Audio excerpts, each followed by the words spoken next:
मुलायम परिवार के एहसान से बीजेपी दबी। साक्षी ने तो मोदी शाह की कराई फजीयत, अखिलेश ने तो मुस्कुराकर कर दिया माफ। घिर गए साक्षी, अब अखिलेश ही बचाएंगे।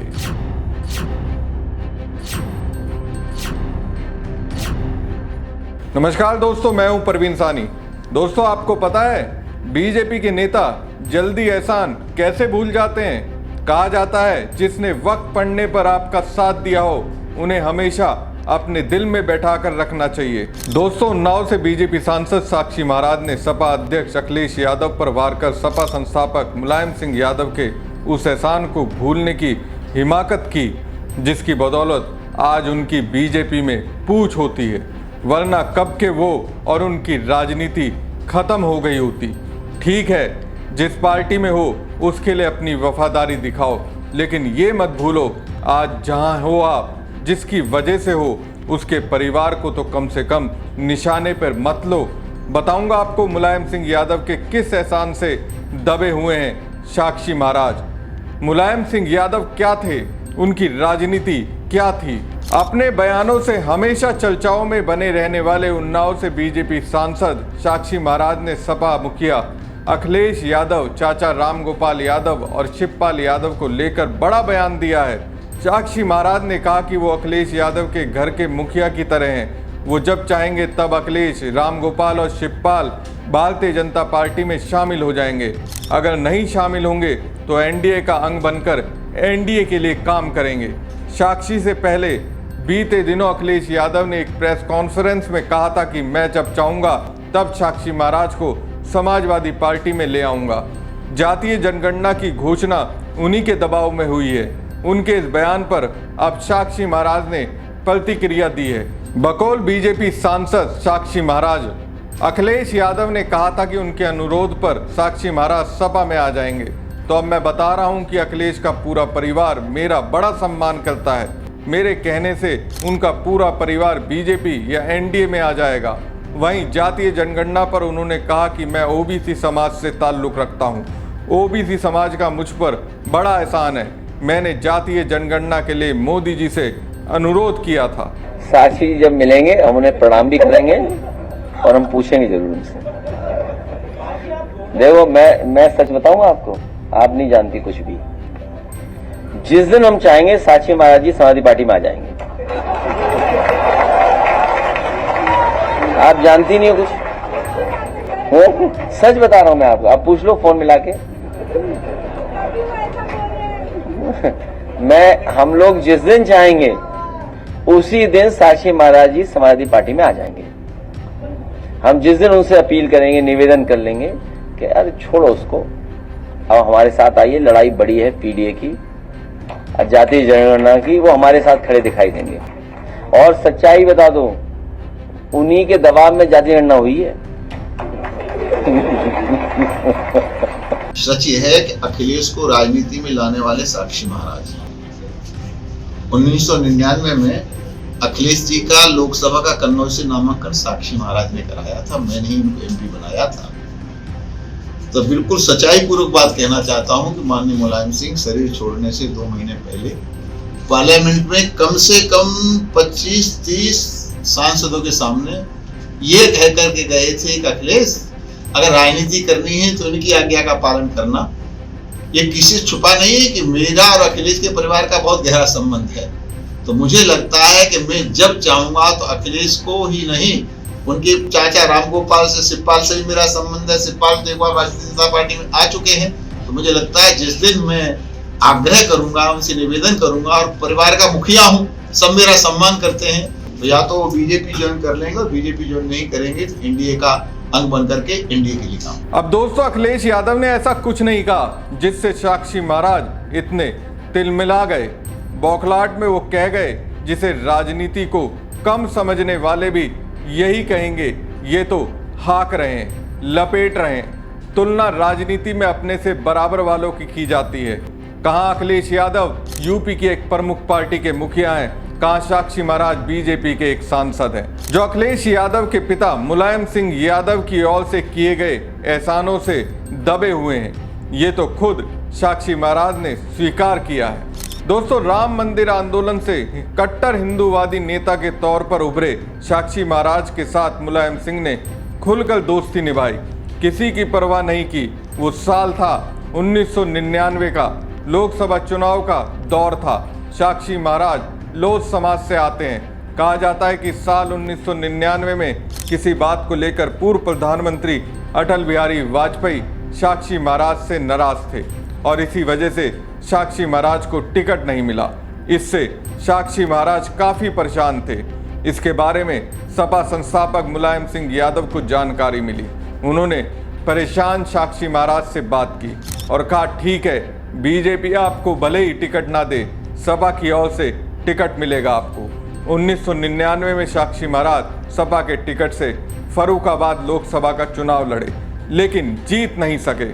यानी साक्षी महाराज की राजनीति हाशिया पर चली गई थी। अगर दूसरी पार्टी होती तो उनसे पल्ला झाड़ लेती, लेकिन यारों के यार रहे मुलायम सिंह यादव ने ऐसा नहीं किया। साक्षी महाराज की राजनीति को जिंदा रखने के लिए उन्होंने सपा की ओर से साल 2000 में साक्षी महाराज को राज्यसभा भेजा, जबकि इसे लेकर सपा के मुस्लिम नेता खफा हो गए थे। मुलायम सिंह ने मुस्लिम नेताओं की परवाह किए बिना और साक्षी महाराज को राज्यसभा भेज दिया। मुलायम के निधन पर साक्षी महाराज ने कहा था कि मुलायम सिंह जिसका सहयोग करते थे तो दिल खोलकर करते थे। उन्होंने बताया कि मुलायम सिंह उन्हें राज्यसभा में भेज रहे थे तो सपा के राष्ट्रीय स्तर के नेताओं ने कहा था कि यदि साक्षी महाराज को टिकट दिया जाएगा तो पार्टी छोड़ देंगे। इस पर नेताजी ने कहा था कि आप कल पार्टी छोड़ते हैं तो आज ही छोड़ दीजिए। वो साक्षी महाराज को राज्यसभा में भेजेंगे और उन्होंने कर दिखाया। अब इतना बड़ा एहसान मुलायम सिंह यादव ने साक्षी महाराज पर किया, लेकिन माननीय तो एहसान फरामोश निकले। मुलायम के परिवार को ही आग दिखाने लगे। दोस्तों, मुलायम सिंह यादव उत्तर प्रदेश की सियासत में ऐसे नेता हैं जिन्हें ना तो विवादों से परहेज रहा और ना विरोधियों से। उन्हें जो अच्छा लगा वही किया, छुपाकर नहीं बल्कि डंके की चोट पर किया। राम मंदिर आंदोलन के दौरान अयोध्या में कार सेवकों पर गोली चलवाकर मुल्ला मुलायम के नाम से पुकारे गए, लेकिन हिंदूवादी नेताओं के साथ उनकी दोस्ती भी साथ साथ चलती रही। मुलायम सिंह यादव ने आरएसएस नेताओं के साथ मंच साझा करने से कभी परहेज नहीं किया, ना ही कल्याण सिंह और साक्षी महाराज जैसे कट्टर हिंदूवादी नेताओं को गले लगाने से भी वो कतराए। मुलायम सिंह के बारे में कहा जाता था कि वो यारों के यार हैं, जिसकी यारी में ना विचारधारा आड़े आती है और ना ही राजनीति। मुलायम सिंह यादव और कल्याण सिंह राजनीति में एक दूसरे के धुर विरोधी हुआ करते थे, लेकिन राजनीति में दोनों के बीच जितनी वैचारिक कटुता थी, उनकी दोस्ती उतनी ही पक्की थी। दोनों ही नेताओं के राजनीतिक सफर की शुरुआत 60 के दशक में एक साथ हुई। मुलायम सिंह इटावा से थे तो कल्याण सिंह पड़ोसी जिले एटा से थे। 1967 में मुलायम सिंह सोशलिस्ट पार्टी से विधायक बने तो कल्याण सिंह जनसंघ से चुने गए। 1977 में जनता पार्टी की सरकार में मुलायम और कल्याण एक साथ मंत्री बने। ये वो दौर था जब दोनों के बीच दोस्ती परवान चढ़ी, जो हमेशा कायम रही। बीजेपी से कल्याण सिंह के जब रिश्ते बिगड़े तो मुलायम सिंह यादव ने उन्हें गले लगाने से पीछे नहीं हटे। 2009 में कल्याण ने अपनी नई पार्टी बनाकर सपा से गठबंधन किया और सपा के साथ एक मंच पर खड़े नजर आए। कल्याण मुलायम की दोस्ती के चलते सपा के कई मुस्लिम नेताओं ने पार्टी छोड़ दी, लेकिन मुलायम ने कल्याण का साथ नहीं छोड़ा। उनके बेटे राजवीर सिंह को मुलायम सिंह ने अपनी पार्टी ज्वाइन भी करवाई। मुलायम सिंह ने भी कभी इसे गठबंधन नहीं माना, बल्कि वो इसे हर बार दोस्ती ही बताते रहे। मुलायम सिंह यादव की प्रधानमंत्री नरेंद्र मोदी के साथ भी दोस्ती काफी पुरानी है। ये बात पीएम मोदी ने खुद ही स्वीकार की थी। 2019 के लोकसभा चुनाव से पहले मुलायम सिंह ने संसद में भाषण के दौरान नरेंद्र मोदी को दोबारा से प्रधानमंत्री बनने का आशीर्वाद दिया था। पीएम मोदी ने कहा, हमारे राजनीतिक मतभेदों के बीच भी पिछली लोकसभा के अंतिम सत्र में सदन में मुलायम सिंह जैसे वरिष्ठ नेता के खरे खरे शब्द आशीर्वाद की तरह थे। मुलायम सिंह को याद करते हुए पीएम ने कहा था कि उनके साथ मेरा रिश्ता बेहद ही खास था। मुलायम की सलाह मेरे लिए अमानत है। इतना ही नहीं, मुलायम के भतीजे की शादी में पीएम मोदी खुद इटावा पहुंचकर आशीर्वाद दिया था। नरेंद्र मोदी ने कभी भी मुलायम की सार्वजनिक आलोचना नहीं की, बल्कि कांग्रेस सपा के गठबंधन किए जाने पर यह जरूर कहा था कि जिन लोगों ने मुलायम सिंह यादव को मारने के लिए गोली चलवाई थी उनके साथ अखिलेश ने हाथ मिला लिया। मुलायम सिंह यादव के रिश्ते बीजेपी नेता राजनाथ सिंह और लालजी टंडन के साथ भी रहे हैं। केंद्र में रक्षा मंत्री राजनाथ सिंह उत्तर प्रदेश के रहने वाले हैं, इस नाते उनका राजनीतिक विरोध मुलायम सिंह यादव से हमेशा रहा, लेकिन कभी ये विरोध दोस्ती पर असर नहीं डाल सका। मुलायम सिंह जब गुरुग्राम के मेदांता में भर्ती थे तो विपक्षी नेताओं में सबसे पहले राजनाथ सिंह ही उनसे मिलने पहुंचे थे। राजनाथ सिंह ने कहा था कि राजनीति में विरोधी होने के बावजूद मुलायम सिंह के साथ सबसे अच्छे संबंध थे। लालजी टंडन के साथ भी मुलायम सिंह यादव के रिश्ते काफी मधुर थे। एक बार लालजी टंडन मुरादाबाद में जनसभा को संबोधित कर रहे थे, तभी तबीयत खराब हो गई और वो मंच पर गिर पड़े। उन्हें मुरादाबाद के बड़े अस्पताल में ले जाया गया। ऐसे में ये खबर तत्कालीन सीएम मुलायम सिंह यादव को पता चली तो तुरंत उन्होंने फोन कर हालचाल जाना और उनके लिए हेलीकॉप्टर भेजने की पेशकश की। इसके बाद लालजी टंडन के लखनऊ आने के बाद भी मुलायम सिंह उनका हालचाल जानने के लिए उनके घर पहुंचे थे। ऐसे ही केसरी नाथ त्रिपाठी से लेकर बृजभूषण सिंह के साथ भी मुलायम के रिश्ते काफी गहरे हैं। राम मंदिर आंदोलन के दौरान अशोक सिंघल से लेकर लाल कृष्ण आडवाणी तक का मुलायम सिंह सार्वजनिक रूप से विरोध भी करते रहे, लेकिन सपा कार्यकर्ताओं को इससे समर्पण और सेवा का भाव सीखने की नसीहत भी दी। जब उनसे हिंदू पक्ष ने किसी मुद्दे पर उनसे बातचीत करने की कोशिश की, उन्होंने उनका भी ख्याल रखा। अखिलेश सरकार के दौरान प्रशासन ने अयोध्या में 84 कोसी परिक्रमा करने पर प्रतिबंध लगा दिया था। इस पर विश्व हिंदू परिषद के सबसे बड़े नेता रहे अशोक सिंघल ने मुलायम सिंह से मिलने का टाइम मांगा तो फौरन बुला लिया। सिंघल को मुलायम सिंह ने अखिलेश यादव के 5 कालिदास मार्ग पर बुलाकर 1.5 घंटे बैठक की थी। परिक्रमा को हिंदुओं की भावनाओं के साथ अन्याय बताया। इसके बाद मुलायम सिंह यादव ने अखिलेश से फौरन आदेश जारी कर इस प्रतिबंध को समाप्त करने के लिए कहा। मुलायम सिंह यादव राष्ट्रीय स्वयंसेवक संघ की सार्वजनिक रूप से घोर आलोचना करते, लेकिन उसी संगठन के प्रमुख किसी सरसंघ चालक का अपने आवास पर स्वागत करने से भी गुरेज नहीं करते। संघ के सरसंघ चालक रहे के सुदर्शन से लखनऊ में मुलायम सिंह से मुलाकात हुई थी और करीब 1.25 घंटे बाद कमरे में दोनों नेताओं ने बातचीत की थी। संघ प्रमुख के साथ मीटिंग को लेकर काफी चर्चाएं हुई थी। इतना ही नहीं, मुलायम सिंह यादव की दिल्ली में मोहन भागवत के साथ एक कार्यक्रम में मुलाकात हुई थी, जिसकी फोटो भी सामने आई थी।